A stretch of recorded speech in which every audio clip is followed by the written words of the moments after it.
우리가 하나님께 이 영광을 온전히 돌려드리기를 원합니다. 자, 오늘 읽었던 본문 말씀을 중심으로 예수님을 섬기는 것이란 무엇인가 메시지를 한번 들어보도록 하겠습니다. 자, 오늘 본문의 말씀 속에 악한 종과 또 착한 종이 나오고, 그 착한 종이 연약한 자를 섬기는 이런 모습으로 나타나고 있습니다. 그래서 주님께서는 연약한 자를 섬기는 것이 곧 나에게 한 것이다. 그래서 천국을 유업으로 받는 이러한 내용을 우리가 금방 읽었습니다. 자, 오늘 본문을 통해서 다시 한번 정리해 보면요, 하나님 나라에 들어가는 사람이 어떤 사람인가 간단하게 딱 정리해 주죠. 그게 뭡니까? 어린 소자, 연약한 사람들을 섬기는 것이다 라는 것이죠. 예수님은 연약한 사람을 섬기는 것을 자신을 섬기는 것하고 동일하게 취급하신다라는 것입니다. 이것을 우리가 마음에 깊이 생각하고 또 그것을 실천하면 참 좋을 것 같습니다. 오늘 본문 말씀 속에 다시 한번 제가 읽겠습니다. 중요한 말씀이기 때문에 두 구절을 읽고 말씀을 이어가도록 하겠습니다. 여기 내 형제 중에 지극히 작은 자 하나에게 한 것이 곧 내게 한 것이라. 작은 자를 섬기는 자는 의인이라 불리우며 하나님 나라를 유업으로 받을 것이라. 이 말씀 잘 기억하면 좋을 것 같습니다. 자, 주님을 섬기는 거란 결국은 연약한 자, 작은 자라 불리는 한 사람을 섬기는 것이다 라고 오늘 말씀해 주고 있습니다. 예수님께서는 우리 가운데 섬기는 자로 오셨다고 말씀해 주셨습니다. 그리고 제자들에게도 늘 섬기는 이런 일에 최선을 다하라고 말씀을 해 주셨고, 또 제자들이 잘 섬기는 일을 하지 못하자 책망을 하시며 경고의 말씀도 해 주셨습니다. 여러분들이 아마 기억하실 거예요. 이 어린 소자에게 한 것이 나에게 한 것이라 뿐만 아니라 어린 소자를 실족해 하면은 큰 연자맷돌을 목에 걸고 바다에 빠지운다라고 할 만큼 무서운 경고 말씀을 해 주셨습니다. 그리고 또 어린 소자에게 한 것이 나에게 한 것이라고 말씀하실 뿐만 아니라 냉수 한 그릇을 어린 소자에게 대접한다 할지라도 그 상을 결코 잃어버리지 않는다라고 말씀해 주셨어요. 그러니까 이 연약한 자, 작은 자에 대한 아름다운 섬김이 하나님이 얼마나 크게 보시는지 우리가 다시 한번 생각을 해 보아야 된다라는 것입니다. 자, 그래서 주님을 섬기는 것이란 무엇인가, 이 두 가지를 간단하게 줄여서 설명을 해 드리도록 하겠습니다. 첫 번째, 주님을 섬기는 것이란 기억하시기 바랍니다. 연약함의 신비에 눈을 뜨는 것이다 라고 말씀을 드립니다. 이 약한 것의 실체만 보는 것이 아니라 약함의 속에 감춰져 있는 참 귀중한 것을 깨달아 아는 것이다 라는 것입니다. 연약함의 신비에 눈을 뜨는 것이다 라는 것 다시 한번 생각하면서, 그렇다면 과연 연약함의 신비가 뭔가 제가 여러분들이 질문한다면 여러분 뭐라고 대답하시겠습니까? 연약함? 좋은 것입니까? 나쁜 것입니까? 이렇게 말할 수도 있어요. 연약함이라는 것은 좋은 것도 아니고 나쁜 것도 아닐 수 있어요. 그러나 하나님께서는 항상 연약함 속에 보물을 감추어 놓고 계신다라는 것입니다. 오늘 우리가 부활주의를 맞이해서 부활의 소망을 갖고 또 주님이 첫 열매가 되셔서 또 우리에게 그 씨앗을 주셔서 또 천국 소망을 갖게 되었습니다. 여러분, 십자가가 연약함의 상징이요, 연약함이 집약적으로 나타나는 것입니다. 그것이 나쁜 것입니까? 좋은 것입니까? 좋은 것이지요. 십자가 없으면 우리도 구원을 생각할 수가 없습니다. 바로 이것입니다. 십자가는 실체만 보면은 그것이 치욕이요, 고통이요, 그것이 실패한 삶의 표본이라 볼 수 있지만은, 그러나 십자가 안에 감춰져 있는 신비가 있다라는 것이지요. 죽음에 감춰진 부활의 영광, 그것을 보듯이 십자가는 하나님의 사랑의 표현인 것입니다. 이것처럼 하나님께서는 언제나 연약함 속에 신비를 감추어 놓고 있습니다. 예수 그리스도가 이제 우리 가운데 오셨을 때 하나님은 그 완전한 사랑의 표현으로 예수 그리스도를 보내신 것입니다. 하나님께서 우리에게 사랑을 보여주신 그 첫걸음은 거룩한 보좌를 포기하는 것부터 시작했습니다. 거룩한 하느님 나라의 보좌를 포기하고 이 땅에 인간의 모습으로 오셨는데, 가장 작은 나라 이스라엘, 가장 작은 도시 베들레헴, 그렇죠? 가장 낮은 말구유.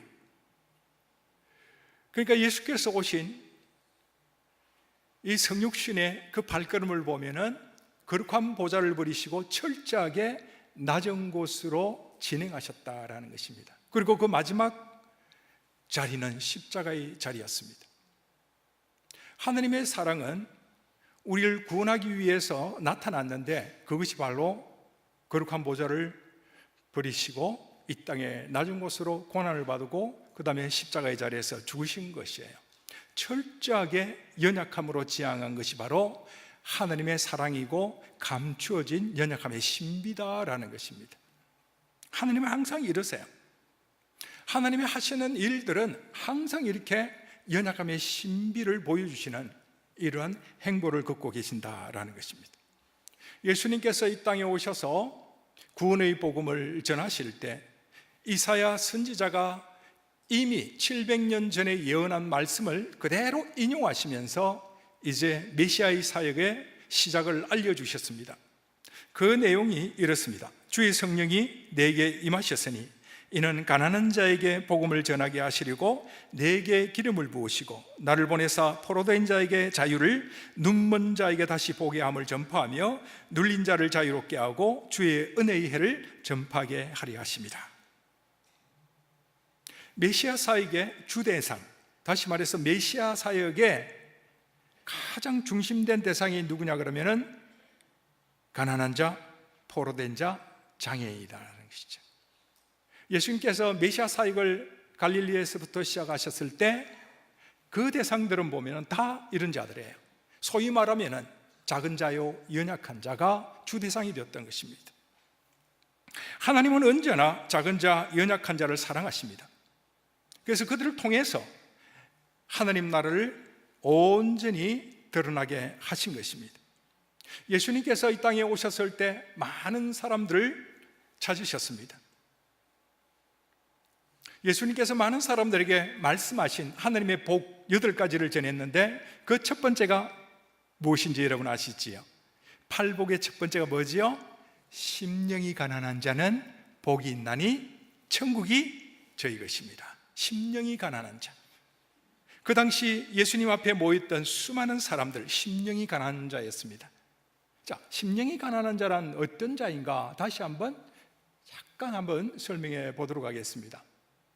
이스라엘 백성들, 다시 말해서 하나님께 약속을 받고 하나님께 특별히 선민으로 부름받은 이 유대인들이 선조들이 말씀하신 대로 젖과 꿀이 흐르는 땅에 이를 악물고 고난을 감당하면서 광야의 노정 40년을 거치고 이제 들어왔습니다. 들어왔는데 또 똑같이 펼쳐진 것은 노예의 삶이었다라는 것이죠. 선조들은 애굽에서 노예의 삶을 살았는데 이제 후세대들은 로마라는 제국 앞에 자기의 주권을 잃어버리고 늘 고통하며 살 수밖에 없었다라는 것입니다. 나라가 없었습니다. 그러니까 정치적으로 박해를 받았죠. 경제적으로 굉장히 힘들었죠. 그나마 마지막으로 갖고 있는 소망, 이제 종교적 소망입니다. 그런데 이것마저 평안을 주지 못한 그러한 상태가 되어버리고 말았습니다. 왜 그랬습니까? 종교 지도자들이 바른 모습을 가지지 못했기 때문에. 그러니까 이 세상에서 정치적으로, 경제적으로, 종교적으로 소망을 어떤 것이라도 가질 수 없는 그야말로 절망의 상태에 빠지게 된 것이 바로 이스라엘 사람들이었습니다. 그래서 오직 소망이 있다면은 이제 자기들 앞에 나타난 예수 그리스도, 그분인 거예요. 자, 그래서 세상의 소망을 아무것도 가질 수 없고 오직 예수만 바라보는 그 사람들 두고 예수님께서 하신 말씀이 뭡니까? 여러분들이 심령이 가난한 자요, 심령이 가난한 자, 곧 나만 바라보고 하나님만 바라보는 여러분들이 바로 천국을 소유할 수 있는 것이다, 이렇게 말씀하신 거예요. 그러니까 역설적인 논리를 예수님께서 말씀해 주셨다라는 것이죠. 이 세상에 소망을 두지 못하는 사람, 그래서 오직 예수 그리스도 하나님 나라를 소망 가운데 두고 있는 사람, 그 사람들이 바로 천국을 선물로 받을 수 있다라는 것입니다. 이 연약함의 신비가 이런 거예요. 세상에 그것이 우리 마음속에 가득 차 있다면 하나님 나라가 비집고 들어갈 수가 없는 거예요.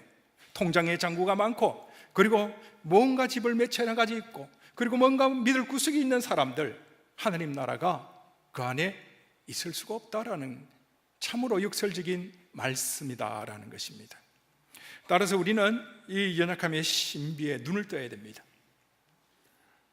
이사야 선지자는 얘기합니다. 하나님 나라가 어떤 자의 것이냐?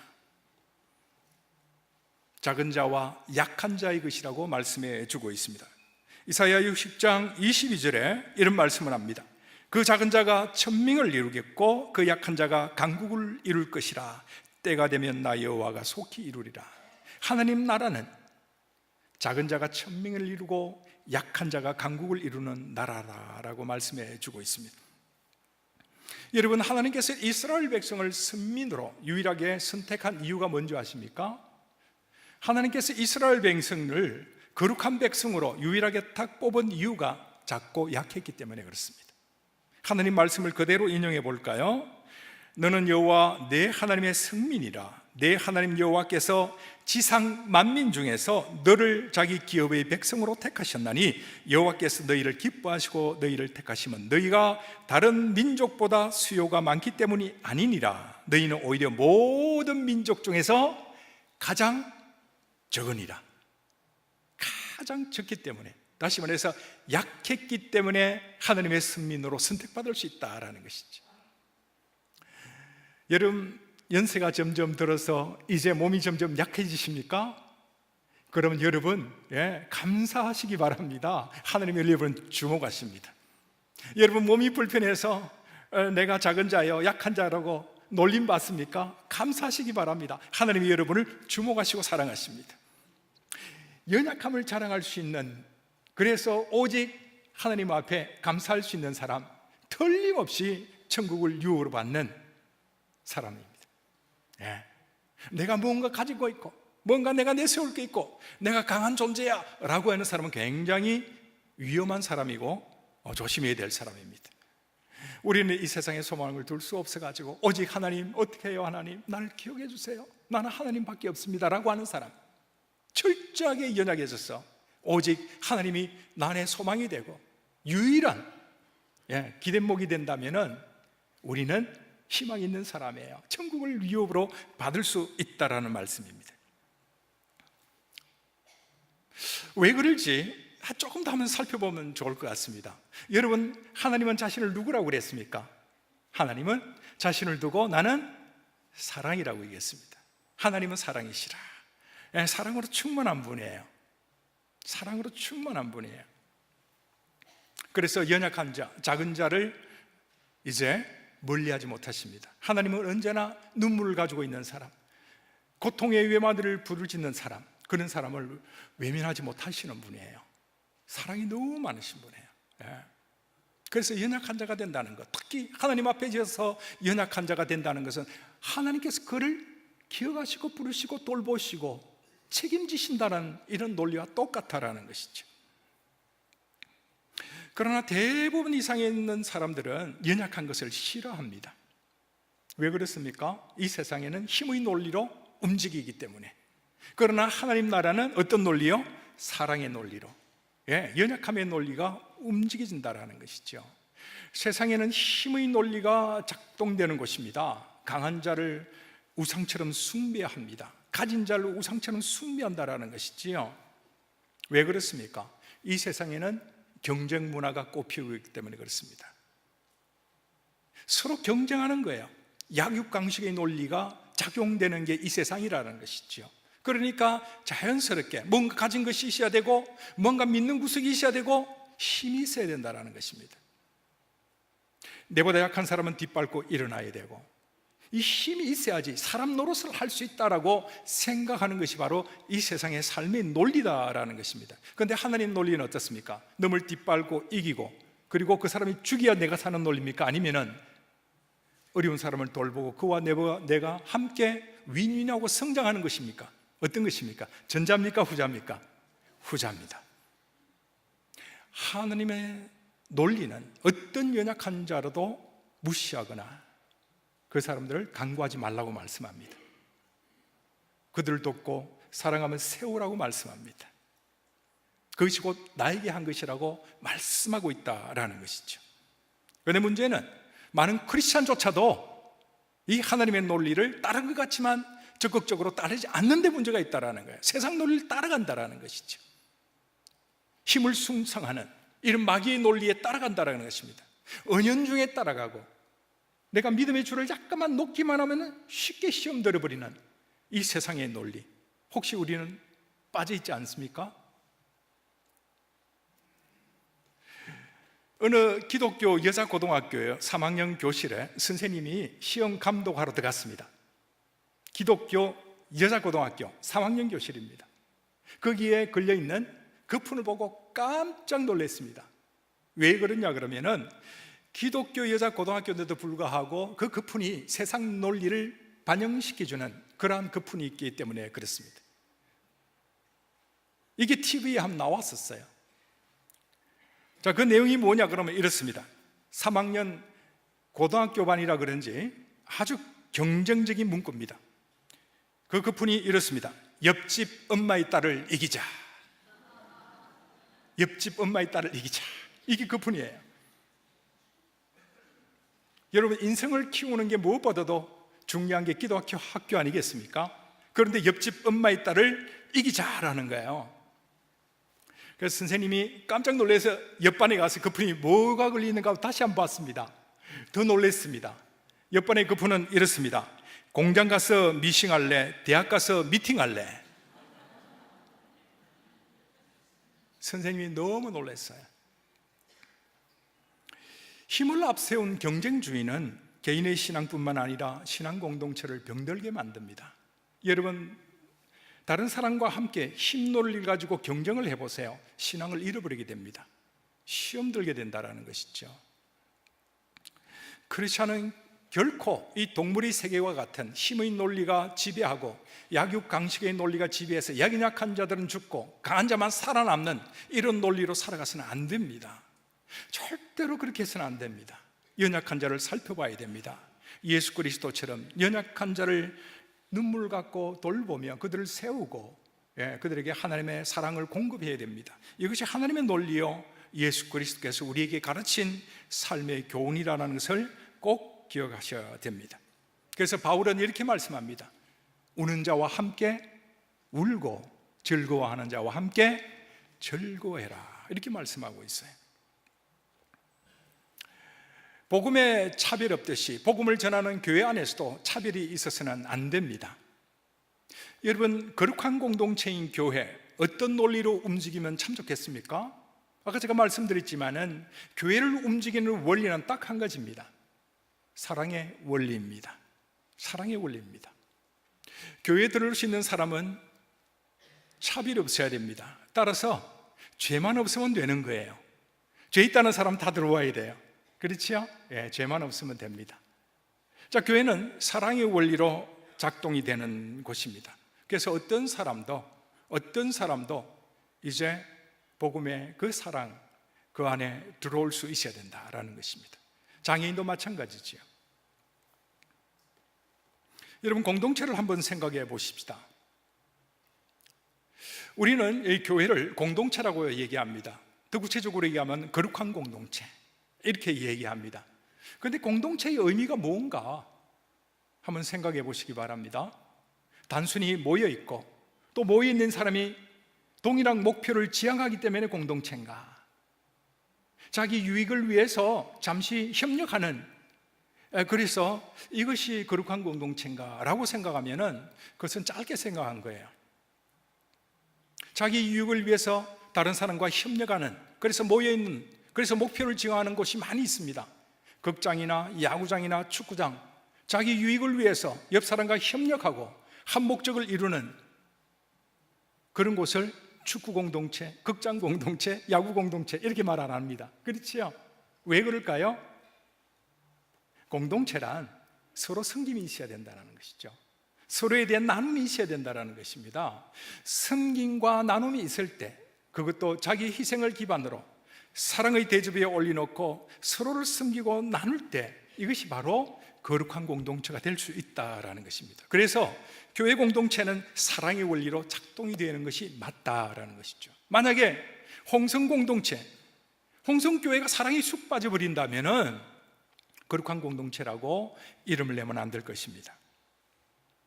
저는 장애인을 적극적으로 받아들이면서 오랫동안 이들에게 복음을 전하고 또 이들을 사랑 가운데 세워가는 여러분의 공동체는 건강한 공동체요, 하나님이 기뻐하시는 공동체라고 저는 분명히 확신을 합니다.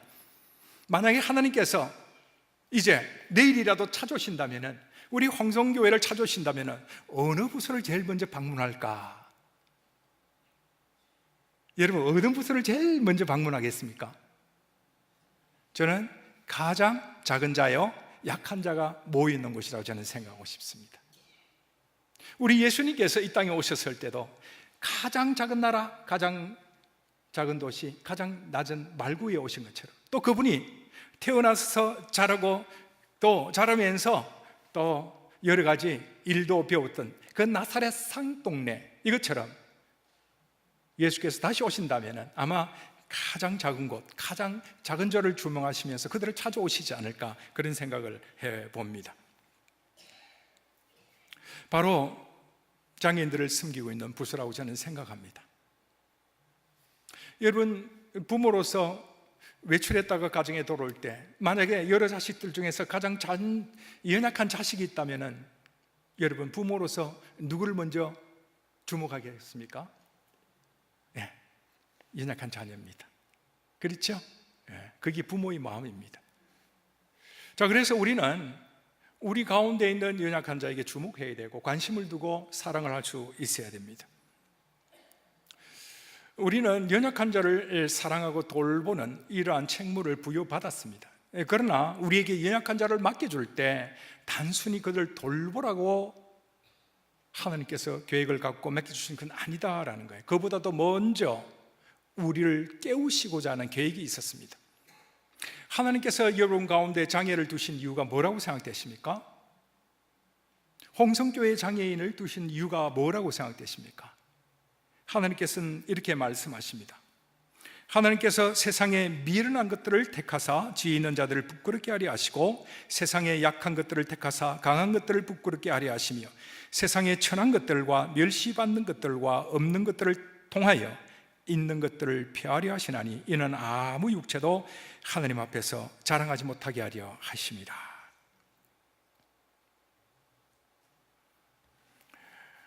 우리의 영적 장애를 깨닫게 하기 위해서, 다시 말해서 우리 모두를 더욱더 하나님의 형상, 아름다운 형상을 완전히 회복시키기 위해서 우리 가운데 장애를 보내셨다라는 것입니다.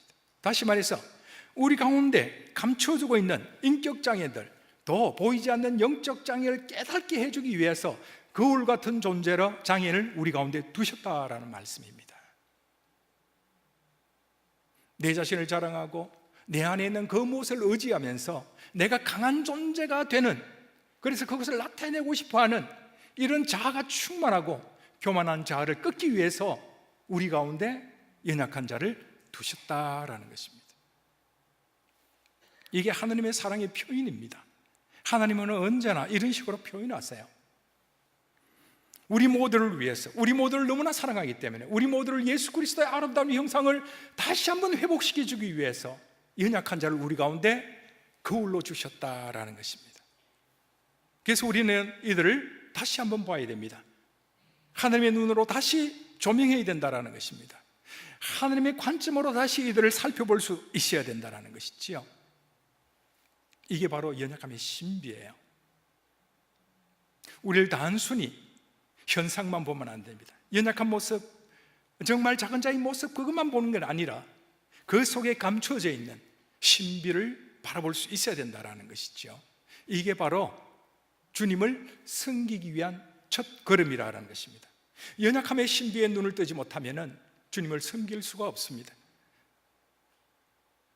살아계신 하나님, 우리 주님을 섬기기 위해서는 연약함의 영성을 가지고 있어야지 주님을 올바로 섬길 수 있다는 논리입니다.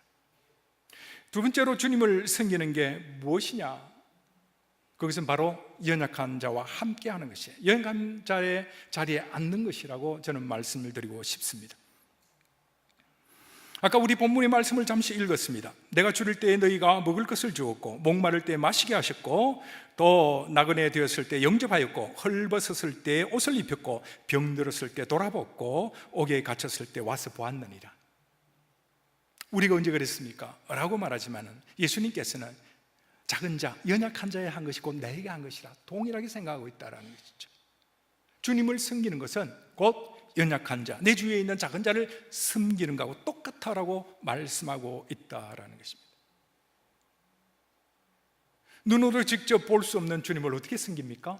연약한 자를 섬기는 거예요. 작은 자를 섬기는 거예요. 예수님께서는 아까 말씀드린 대로 하늘 보좌를 포기하시고 이 땅에 오셨습니다. 작은 자, 연약한 자를 찾으러 오셨습니다. 세상에 소망 없는, 그래서 이제 절망의 언덕에 서서 눈물을 뿌리며 결국은 죽음의 병을 앓고 살아가는 우리들을 구원하기 위하여 오셨습니다. 그래서 시골뿐만 아니라 가장 연약한 자들이 살고 있는 구석구석을 아침 저녁으로 찾아다니시면서 그들에게 복음을 전하시고 하나님의 사랑을 증거해 주셨습니다. 병든 자의 병을 치료해 주시고 연약한 자를 도우시되 먹을 것이 없는 사람에게 먹을 것을 주셨고, 또 몸에 장애가 있다면 그들을 회복시켜 주셨습니다.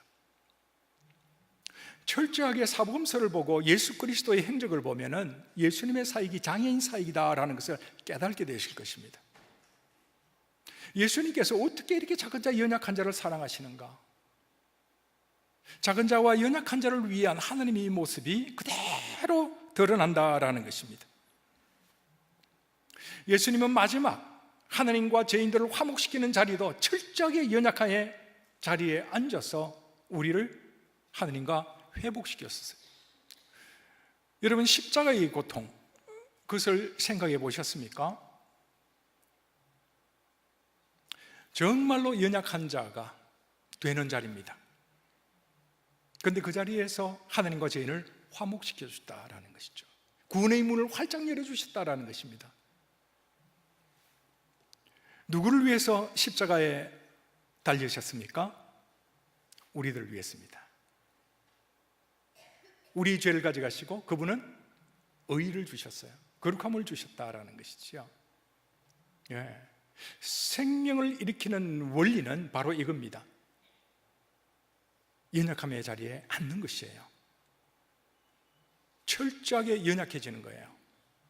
하나님만 바라보는 연약함, 하나님을 바라보면서 철저하게 치욕도 참고 고통도 참고 생명을 바라보면서 그 자리에 앉는 것, 이게 바로 하나님께 영광을 돌릴 뿐만 아니라 생명을 구원하는 원리가 된다는 사실을 여러분 기억하시기 바랍니다. 베드로 사도는 우리를 부른 이유를 이렇게 말씀하고 있습니다. 너희는 택하신 족속이요 왕같은 제사장들이요 거룩한 나라요 그의 소유가 된 백성이니 이는 너희를 어두운 데서 불러내어 그의 기이한 빛에 들어가시게 하신 이의 아름다운 덕을 선포하게 하려 하십니다. 다시 한번 읽어볼까요? 이는 너희를 어두운 가운데서 불러내어 그의 기이한 빛에 들어가게 하신 이의 아름다운 덕을 선포하게 하려 하십니다.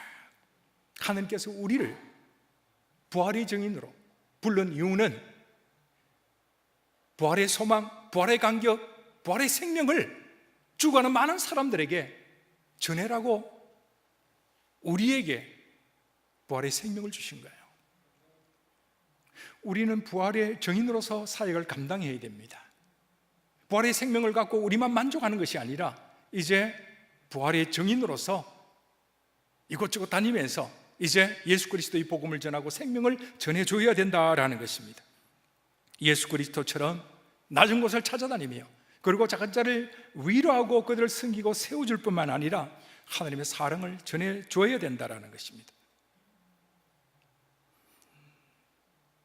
한국교회의 지난 선교 역사를 살펴보면 장애인들은 별로 관심을 두지 않았습니다.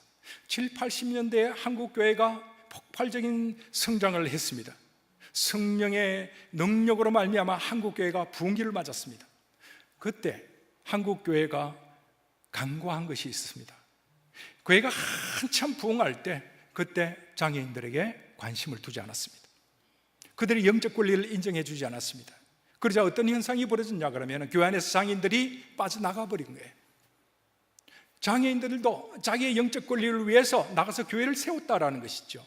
장애인들이 모이는 교회, 장애교회입니다. 그렇다면 여러분, 장애인이 없는 교회는 어떤 교회겠습니까?